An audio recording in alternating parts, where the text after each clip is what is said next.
আসসালামু আলাইকুম ভিউয়ার্স সবাইকে আপডেট জব নিউজ 24 চ্যানেলের পক্ষ থেকে স্বাগতম। তো ভিউয়ার্স সবাই কেমন আছেন? আশা রাখি সবাই ভালো আছেন। প্রতিদিনের ন্যায় আজকে নতুন একটি চাকরি বিজ্ঞপ্তি আলোচনা করার জন্য চলে আসলাম।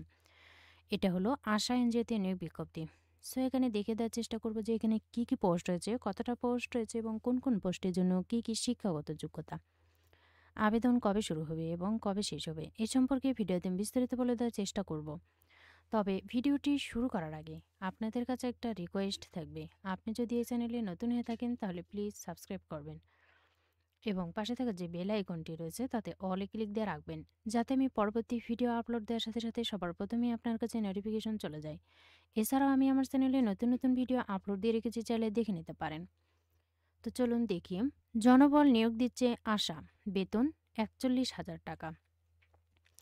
ক্ষুদ্র ঋণ দানকারী প্রতিষ্ঠান আশায় ফিজিওথেরাপিস্ট পদে জনবল নিয়োগ দেওয়া হবে।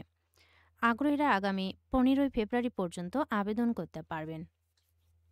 প্রতিষ্ঠানের নাম আশা, পদের নাম ফিজিওথেরাপিস্ট, পদের সংখ্যা 1 জন, শিক্ষাগত যোগ্যতা স্নাতক ফিজিওথেরাপি, অভিজ্ঞতা প্রযোজ্য নয়, বেতন ৪১,৪০০ টাকা।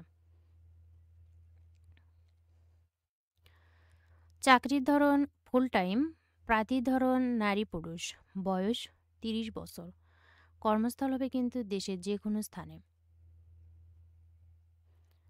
আবেদনের শেষ সময় 15 ফেব্রুয়ারি 2025 তারিখ পর্যন্ত আবেদন করতে পারবেন। তো ভিউয়ার্স, সেখানে আবেদনের নিয়ম দেখতে পাচ্ছেন। আশায়ের মাধ্যমেই কিন্তু আপনারা এই আবেদনটা করতে পারবেন।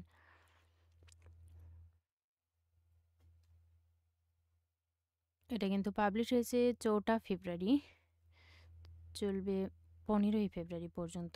এখানে কিন্তু কোনো অভিজ্ঞতার প্রয়োজন নেই। 30 বছর বয়স হলে কিন্তু আবেদন করা যাবে। তবে এই জবটা হতে পারে কিন্তু বাংলাদেশের যে কোনো জায়গায়। চাকরির ধরন কিন্তু ফুল টাইম। এখানে কিন্তু ছেলে এবং মেয়ে উভয় প্রার্থী আবেদন করতে পারবে এবং সকল জেলা থেকেই কিন্তু আবেদন করা যাবে। তো ভিউয়ার্স, এখানে কিন্তু অ্যাড্রেস দেওয়া রয়েছে আশা টাওয়ার 23 3 উত্তম ANM নুরুজ্জামান সড়ক, শ্যামলী, মোহাম্মদপুর, ঢাকা ১২০৭। যারা আবেদন করতে ইচ্ছুক তারা আবেদনটাও করে ফেলুন। সেই সময় কিন্তু 15 ফেব্রুয়ারি। তো ভিউয়ার্স, ভিডিওটি ভালো লাগলে অবশ্যই লাইক, কমেন্ট এবং শেয়ার করবেন। আরও নতুন নতুন ভিডিও পেতে চ্যানেলটিতে অবশ্যই সাবস্ক্রাইব করে সাথেই থাকবেন। এতক্ষণ ধৈর্য সহকারে ভিডিওটি দেখার জন্য সবাইকে ধন্যবাদ। সবাই ভালো থাকবেন, সুস্থ থাকবেন। আবারও দেখা হবে নতুন কোনো ভিডিওতে। আজকের মতো এ পর্যন্তই। আসসালামু আলাইকুম।